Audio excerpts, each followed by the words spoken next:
Hi guys, good afternoon, good afternoon. Ayan. So, mamalingki kami. Naglalakad lang kami. So, mamalingki kami ng pang-ulam namin for today's video. Ayan. Tama namin si Rodolfo, si Jerry Boy. Kaway ka pre. Oh, may shoutout ka ba? Shoutout mo na. Shoutout sa asawa ko. Oh, Sabi ito. mo! Oh, ikaw. Shoutout. Shoutout sa mga anak kong makukulit.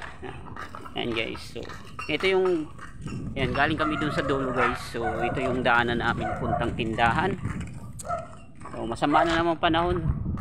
Nakikita nyo, dilim naman yung kalangitan dito. Hindi na makita yung ano, Mount Samad ka mo. Hindi na makita yung Mount Samad. Oo, yun ang Mount Samad, yung pinakamataas dito sa sa Bataan. Kita nyo guys, sobrang maitim naman yung kalangitan. Kulang. So ito yung Lukuro na lang. nilalakad namin hanggang dun. Yan, nung napapansin nyo yung walking, may kalayuan talagang tindahan dito guys. Kaya ayan, Sacrifice. oo, sacrificial lang para sa mga anak, wala nang asawa. Ayun dito, yan, dire-diretso lang yan hanggang highway na siya. So anong ulam natin ngayon, Jong? Pinakamasarap. Baka. Oh, baka sakali. Hindi, baka.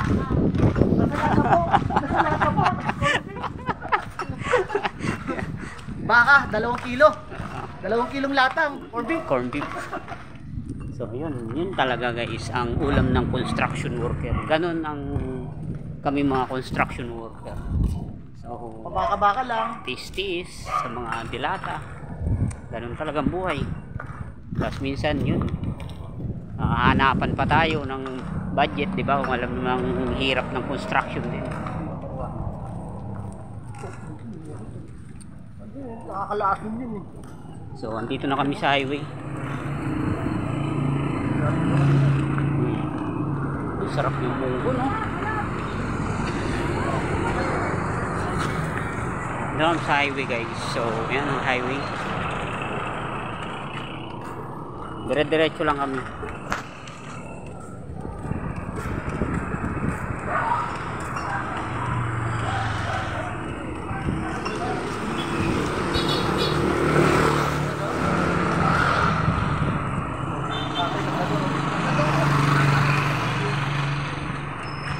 Yan, itong highway ng ano guys, Balanga. So medyo masikip. Minsan nakakatakot dumaan dito sa gilid lang kasi lane pa to ng sasakyan eh.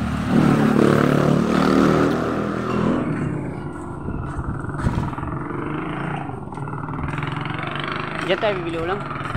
Kaya ate muna tayo. Diretso ka. Lagi doon na tayo bumili. So minsan diyan kami bibili yung ulam. Yan sa grocery na.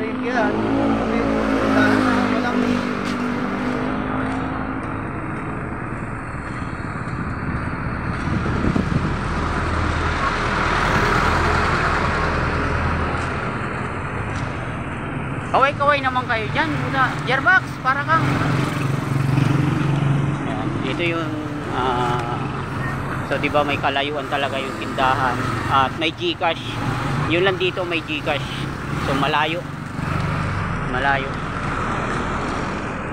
Ngayon nakikita nyo yung mga sasakyan nasa tabihan ng walang ano dito ang daanan ng tao.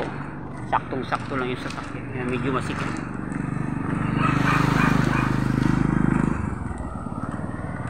So yan lang na muna guys, mamalingki kami.